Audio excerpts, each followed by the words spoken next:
Ukrainian President Volodymyr Zelensky addressed the U.S. Congress. During his speech, Zelensky expressed gratitude and thanked the U.S. President Joe Biden for supporting Ukraine in this ongoing war. He further said that Ukraine is alive and kicking. Against all odds and doom and gloom scenarios, Ukraine didn't fall. Ukraine is alive and kicking.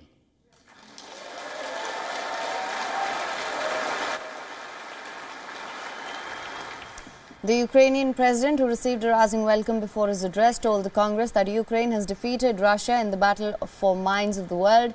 Now Zelensky vowed that his country would never surrender to Russia.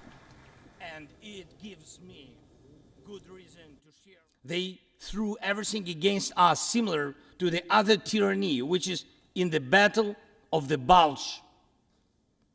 Threw everything it had against the free world, just like the brave American soldiers which held their lines and fought back Hitler's forces during the Christmas of 1944. Brave Ukrainian soldiers are doing the same to Putin's forces this Christmas.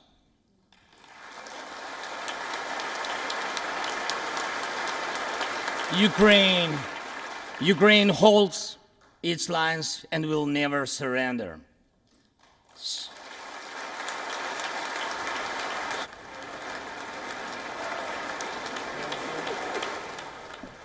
During his 30-minute speech, Zelensky thanked the United States for its aid to his country and emphasized on how U.S. assistance for Ukraine is not a charity but an investment in security. Financial assistance is also critically important, and I would like to thank you. Thank you very much. Thank you for both financial packages you have already provided us with and the ones you may be willing to decide on. Your money is not charity. It's an investment in the global security and democracy that we handle in the most responsible way.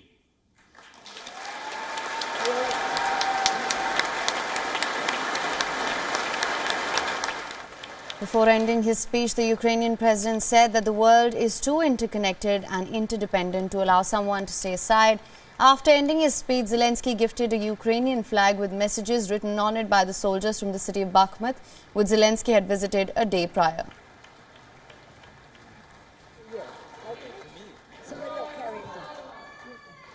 I can hold.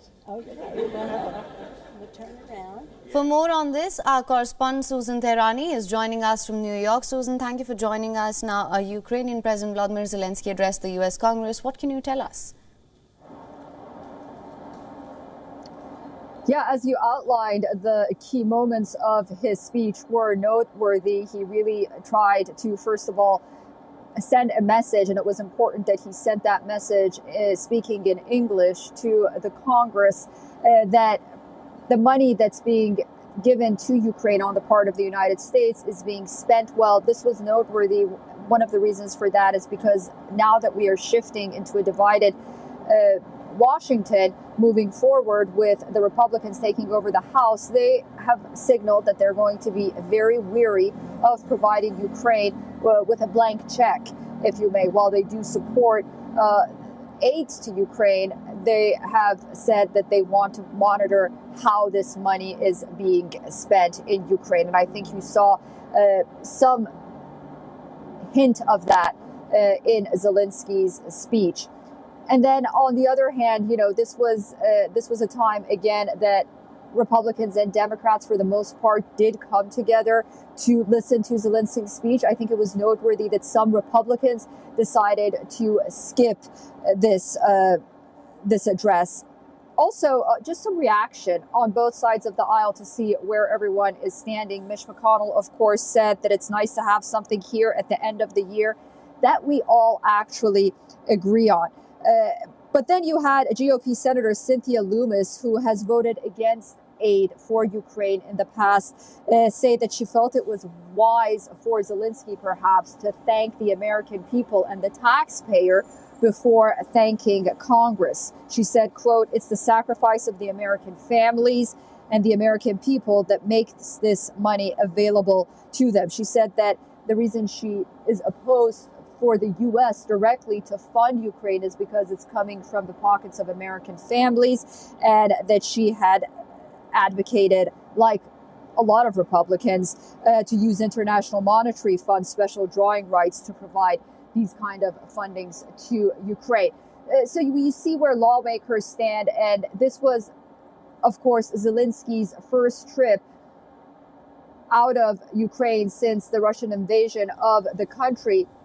And as the conflict is dragging on, it's the 300th day mark of that conflict.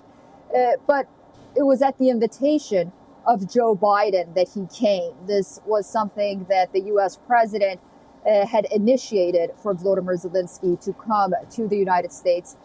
Perhaps one of the reasons that being because the U.S., notably led by the Democrats, is providing so much aid to Ukraine, and he thought that it would be important for Zelensky to address Congress directly himself. Right, absolutely, Susan. In fact, I was just going to ask, Zelensky did say that this wasn't charity, rather investment in global security. That being said, how can we see America's role changing going forward in this war in Ukraine? Yeah, a lot of analysts say that while the United States is providing military aid to Ukraine, it's also sort of taking a step back for certain military equipment. And one of those reasons is because, at least on the out front, it doesn't want to seem like it's a party to this war. And moving forward, I think the spending that around $50 billion spending that's in this new spending bill that's due to pass the Senate for Ukraine and NATO allies is really going to be something that America hopes, at least the Democrats hope, that will sort of help Ukraine and move it through the finish line, because, again, it will be very difficult to get some kind of funding like this when the Republicans do take over the House. It'll be very hard to get some kind of agreement. If this bill passes, you have that, and then you have an additional $2 billion that Joe Biden has vowed to give Ukraine.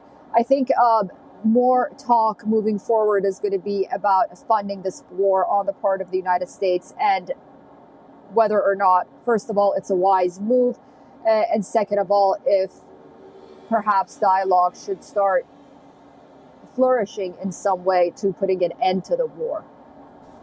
All right, Susan, thank you so much for joining us with all your inputs on this. WION is now available in your country. Download the app now. Get all the news on the move.